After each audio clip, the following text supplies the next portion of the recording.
Hey everybody, welcome back to the home. Hey everybody, welcome back to the homestead. I'm standing here with my Seacan.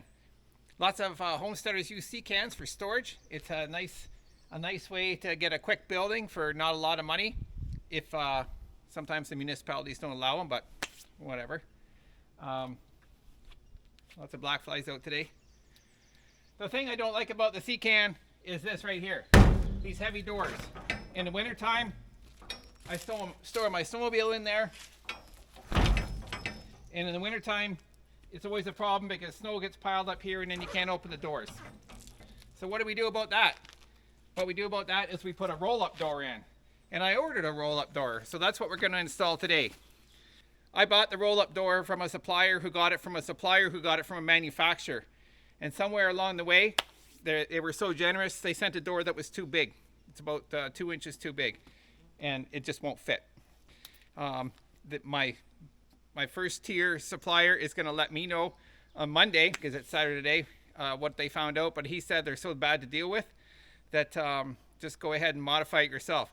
Fortunately, I have the skills. It probably could take me a couple hours to modify it to make it work, but so be it. The supplier is also 2 hours away. Anyway, so what will end up happening is we'll get rid of these doors, and there'll be a roll-up door right here. And we can take these to the scrapyard and get some money for them. Looks like I can think of something else clever to do with them. But they're pretty bad. There's actually like a full penetration hole here. Just a little bit, like you can just see light through it. But anyway, when you're buying these Seacans, I would highly recommend going and looking at the Seacan you're getting instead of ordering one. When you're far from a major center, sometimes that's not always feasible to do. So let's get at her. So this is the door and more that I ordered. The actual dimension is, I think it's going to be about 2 inches too long here, and then I have to cut that shaft. My door opening here is 92 inches. This length here is 93 inches, and then that's probably another 2 inches on both ends. So there's definitely some interference issues. The first thing we're going to do is get these cleaned up. You can see all the rust here that's been growing. Get them cleaned up. We'll prime them, and then we'll attach some door jambs to them and hopefully cap them with some aluminum just to protect them from the weather. We'll be swatting a few flies here too. Geez, right in my ear. So we're going to use a wire wheel to take the rust off. But before we do that, we're going to take this chisel and just kind of scrape some of it off. And the reason we're going to do that is because if you put the wire wheel on this big stuff and it flies off and hits you in the leg, it hurts.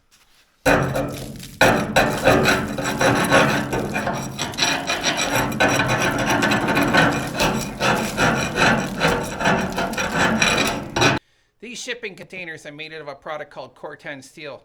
And Corten steel, also known as atmospheric corrosion resistant steel or weathering steel, what it does before it's painted is it's a special formulation, and the air reacts with it, creating a layer of rust, and then that rust acts as a further protection from further rust under ideal conditions.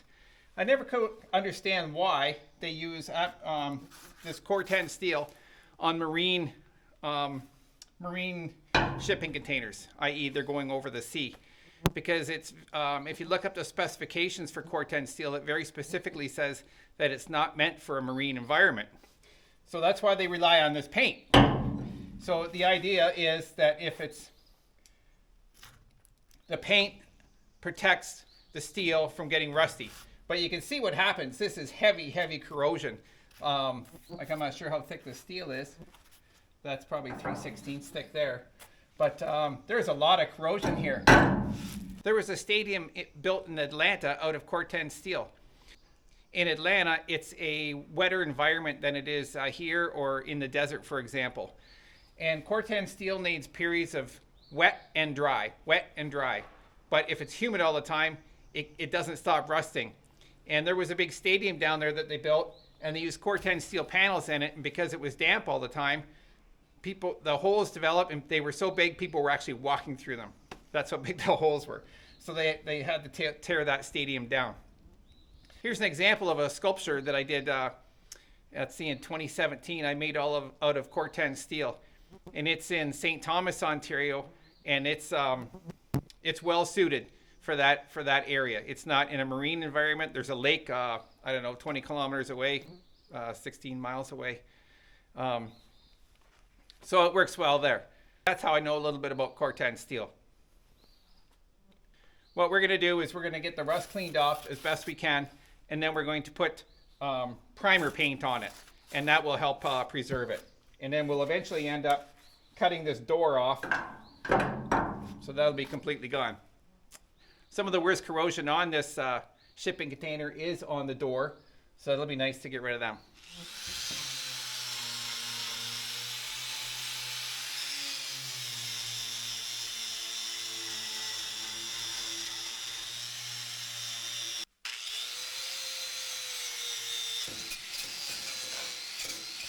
I think that's pretty much got it. You can see here I'm getting down to bare steel now. Look at the contours in that. That's just from the rust. So that's from the marine environment interacting with the steel, with the special Corten steel. And the problem is with the marine environment is there's salt in the air. If this was in an area around the Great Lakes or something like that, you wouldn't be getting the same effect. You see how bad it is out here. That's pretty bad.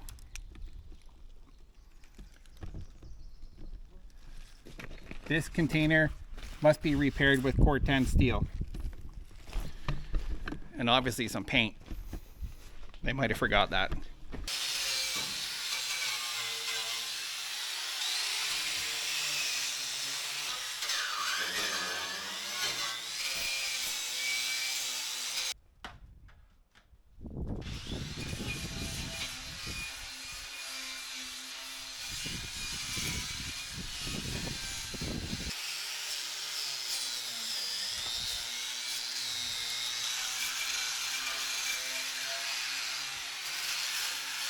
Well, I think that's about good.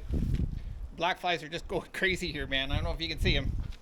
But anyway, we're going to go inside for a couple minutes. Hopefully let the black flies disperse. I seem to have riled them up. And then we'll come back with some primer paint and we'll paint all this up.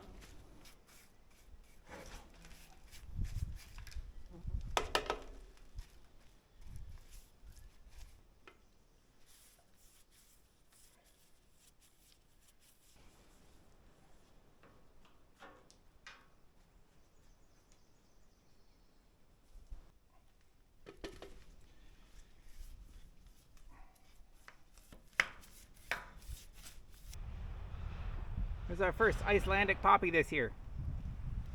Everybody, we're back. It's the next day, and there wasn't any bugs around, but they seem to be just coming out now. Oh well. The paint's all dry, so we're going to take some measurements. What we're going to do is we're going to mount some 2x6 jams in here first, so we can attach our rails for the door. So we'll take a reading there. 101 inches, and what we're going to do is we're going to cut a 2x6 and then we're going to clad it in some siding steel just to protect it from the weather. This has to last the rest of my life. I don't want to have to mess with this anymore.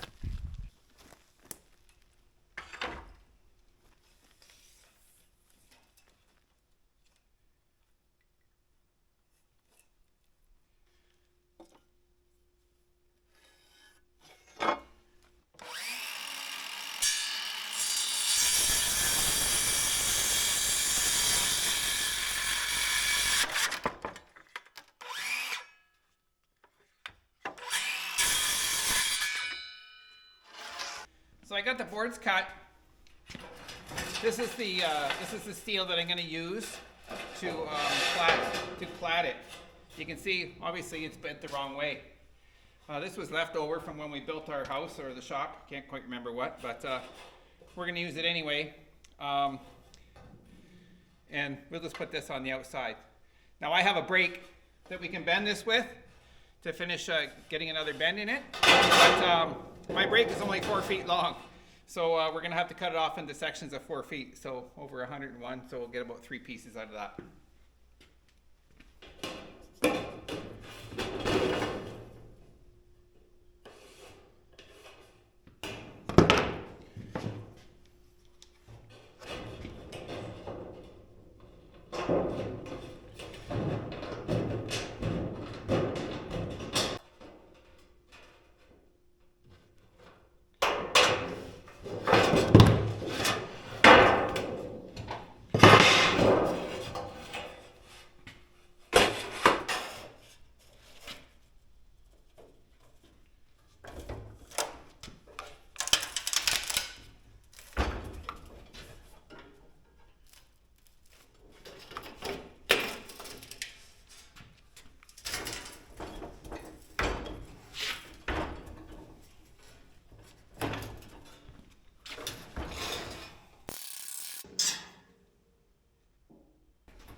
That'll work nice on there like that.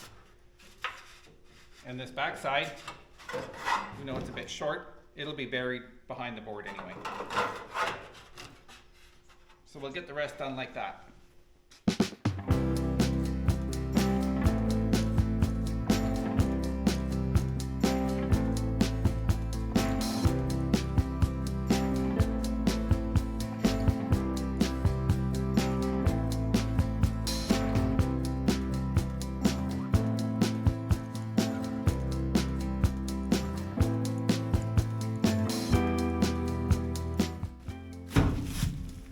Alright, we got the cladding on, and this is going to go here. I'm going to keep the front edge flush as best I can with the edge of the Seacan there. And in the back there's a bit of a space. Our rail for the door goes here, so we got to keep any kind of attachment method back here. And I have some self-tapper screws, but they're not big enough, not long enough to penetrate that. Plus, putting self-tapping screws into something like that, I'd be willing to bet that's 1/4 inch steel. You're just going to snap them off unless you pre-drill. And the ones I have aren't long enough anyway. So what I think I'm going to do in 3 points is I'm going to drill a through hole through this. That means I can pass a bolt through it, and then it's going to mark this. And then I'm going to drill a hole to tap into this. So I'll have 3 bolts that will hold this in place. And that will be very good. They're 3/8 bolts. They're stainless steel. They'll be good forever.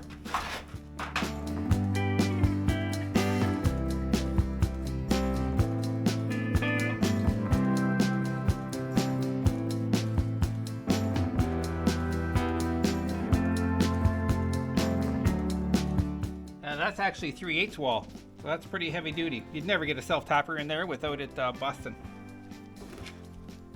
So now we have our tap. It's a 3/8 16, which means it's a 3/8 bolt, 16 threads per inch. That's a normal coarse bolt. 24 is fine. We'll take a little bit of this, put this in the hole, a little bit of lubricant. Cutting fluid. Make sure it's straight when it's going in.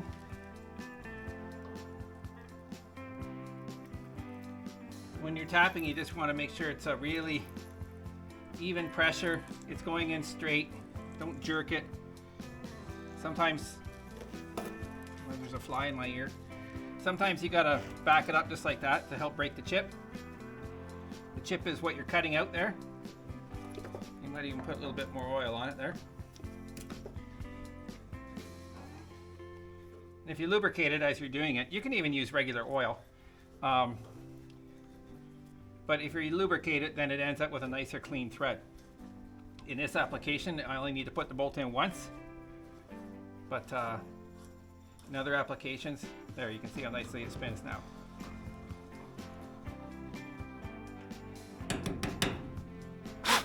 There we go. So we'll do that for the other 5. and then we'll get the boards on and bolt it up. I meant to put a washer on there just like that.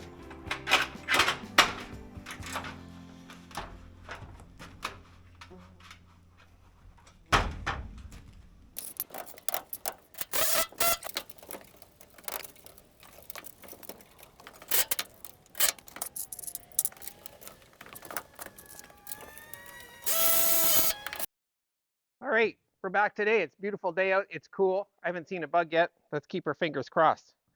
So today we're going to install these rails, which the door will slide in, and then there's brackets that go up here to hold the actual roll.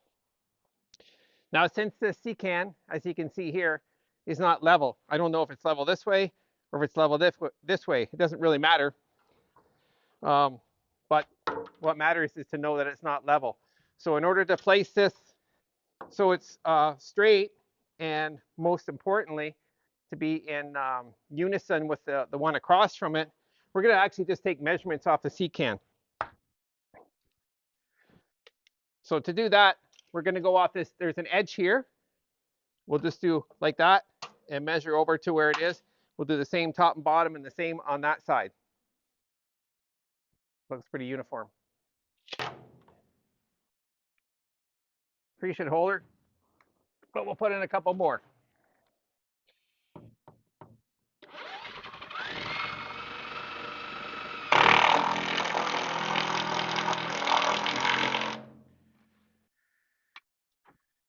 So the next step is to put these babies on. These go up against the, now they're supposed to go on the inside. I'm hoping by moving these out 1.5 inches, it's not going to kill me on the bottom here just because of the length of the door. We'll find out soon. So we got to get these attached, and these go up here like that. And that's where the shaft for the door sits in. So it's kind of weird when you put these in. There's not really any adjustment or anything like that. But when you put them in, you just push them out of the way to get the door in. And we'll go into that after. Hopefully there's enough play. Got a new bit in there. Hopefully that works better.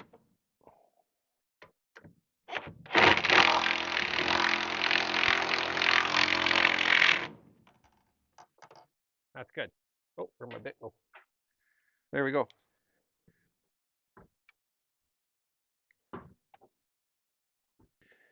So I got the measurements. We got to cut the door to 88 and the axle to 91. In the instructions, it says very specifically, do not remove, do not unroll this before you get it into place. But I got to cut it, so I don't really have a choice. So we'll see what happens here. I laid some cardboard down here to hopefully prevent any scratches.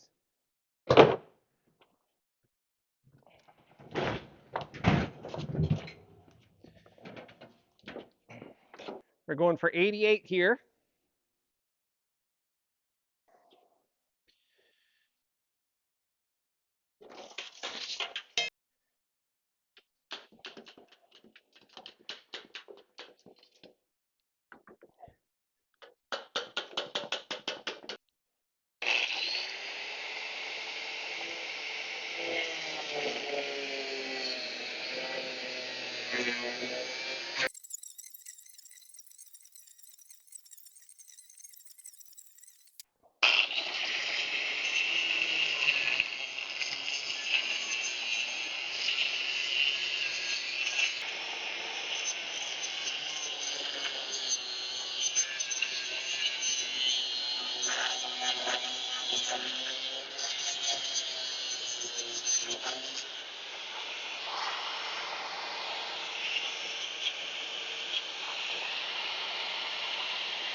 Well, hopefully that's it. So we'll get it wrapped up.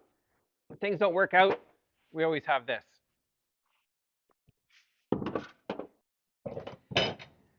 Now I know I'm going to be having to move this thing around a bit, so I don't really want it to fly off the end. So I'm going to put these clamps on here just to make sure. All right. Well, I think we're going to have to take it and kind of go in like this and then come back just to make sure it fits in.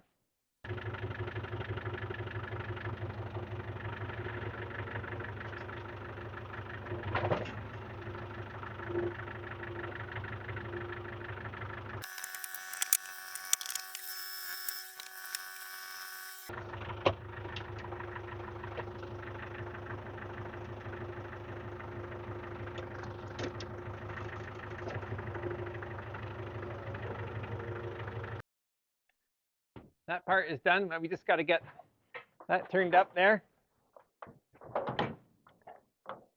And that part into there.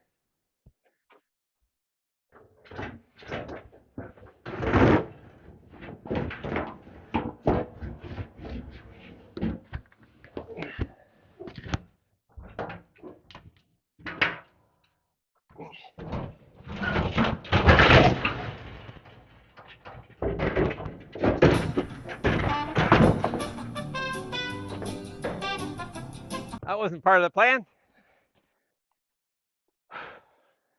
So I just got to trim a little something there. I got to get the quick cut over here, or the zip cut, and then we'll take care of that.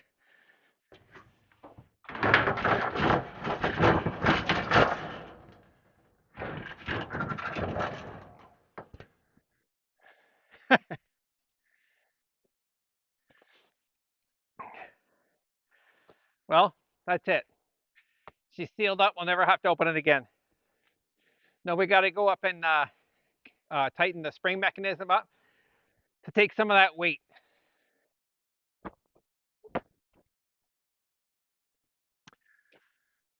Well, I think I got the tension set well. It's taking a bit. But what's happening here is I think some of my heads are interfering. Yeah, you can see there. See in there where that one's lifted up? So it's catching on these heads.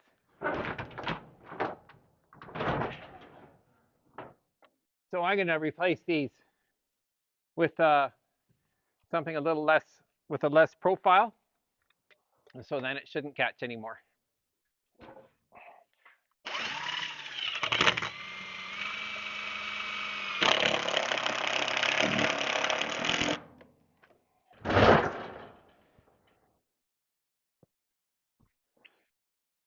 You may have noticed there's a gap there, a little gap. I think the black flies can get in there, maybe. They're pretty big around here.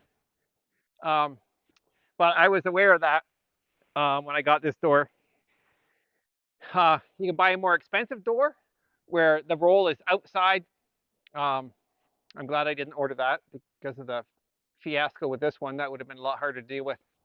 But anyway, so I need to box that in. So we'll get at that tomorrow. Hopefully nothing climbs in there and nests in there tonight. I've had enough for today. All right, it's been about a week, and the reason I had to wait is I need these things. And what these things are is it's just a door sweep, but what we're going to use it for is it will create a seal here. It will create a seal up here, so we build that in, and bugs and other animals can't get in.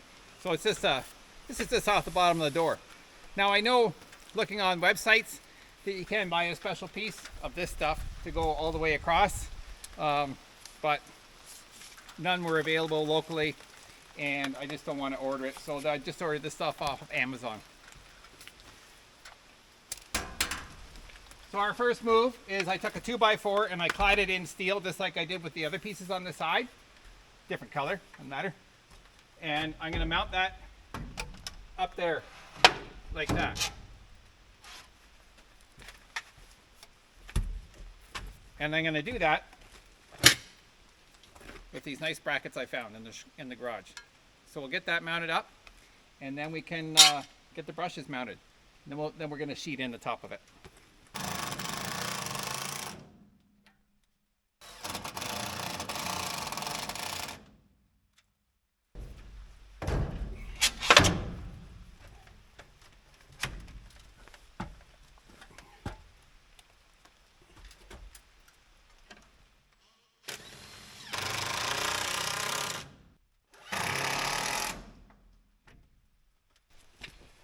So I took the strip. You can see how the other one is. It's got that little curve on there. I hammered it out, and then I drilled a whole bunch more holes in there because there's going to be probably a lot of stress on this. So we'll see what happens.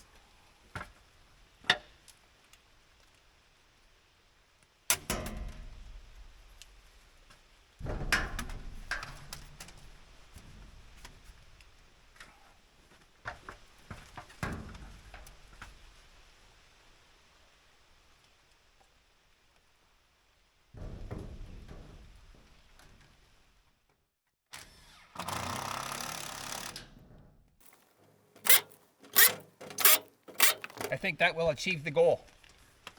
So we'll get the rest of this on here, and then we'll work on getting the top closed in.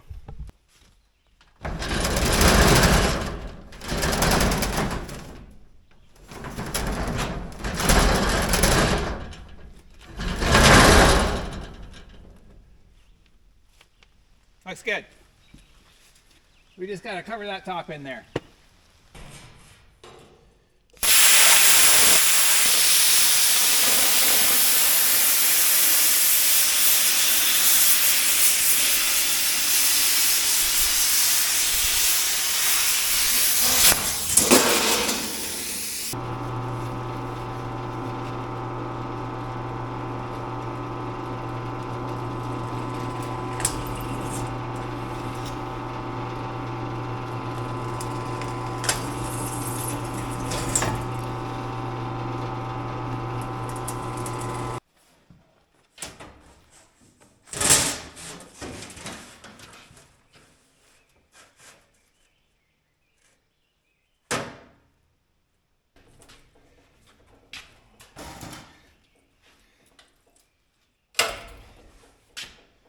This is supposed to be rated for 16 gauge. It says right there, 16.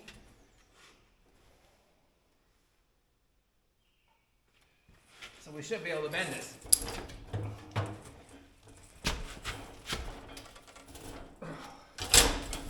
As you can see, I'm having a hard time.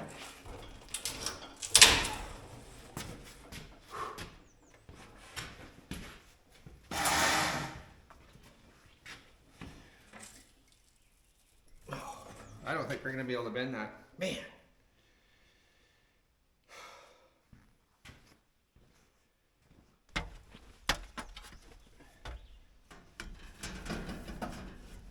Obviously, that's not going to work.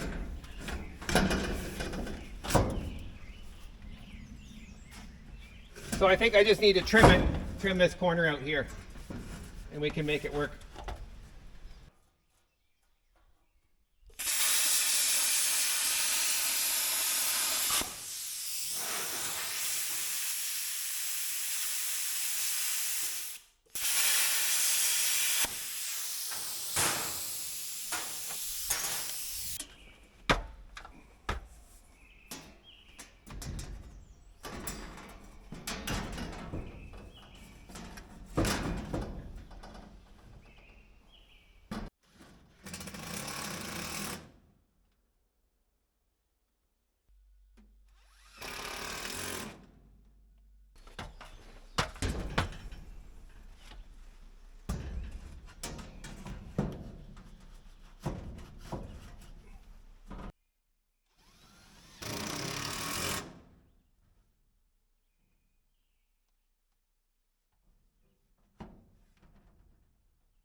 I think what I'll do now is I'll get the welder out, the portable welder, and I'll put a couple tacks along the top there just to kind of hold it in tight.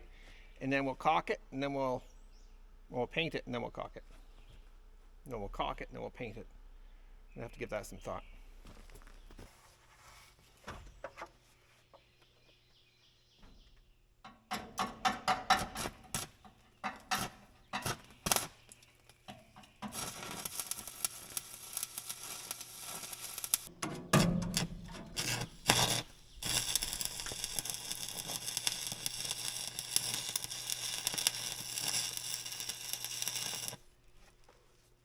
Okay, the welding's done. It won't go anywhere now. I just got to put a couple more screws on the outside here, and that'll be good. And then I'm ready to paint or caulk. And I'm not going to caulk. A few years ago when I was working in the mining industry, doing some research on why some of our equipment was rusting out, and it was because our team was using acetone, silicone. Silicone has acetone in it, and it was in contact with bare steel. And if you put acetone in contact with bare steel, it rusts. Keep that in mind when you caulk anything. So we're going to paint it first, and then we're going to caulk it. Well, I was just getting the paint ready, and then I realized there's one more thing I got to do on here before I paint, and that's remove these doors here. The doors are very, very heavy, so I'm going to get the boom off the top there and put it on the tractor, and we'll snag it with the forks. The reason I can't just use the tractor without the boom is because I'm completely maxed out, and I wouldn't be able to get enough height to hold the doors up. So we'll get the boom down, get it hooked up, and then I'll use the zip cut doors off. Hopefully they don't tip the tractor over.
One thing I like to do before I paint bare steel, which this is up here, is wipe it down with some acetone. When you wipe it down with acetone, it removes any kind of film that the manufacturer put onto that steel. If you don't put it on, it'll peel up and might even start rusting underneath.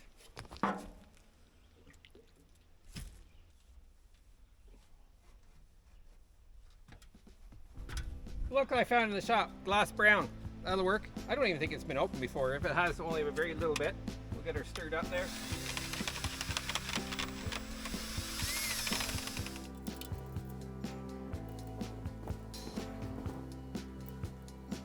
Well, there's the Seacan. It's all done. All I gotta do yet is do the caulking on it, and then it'll be all weather tight.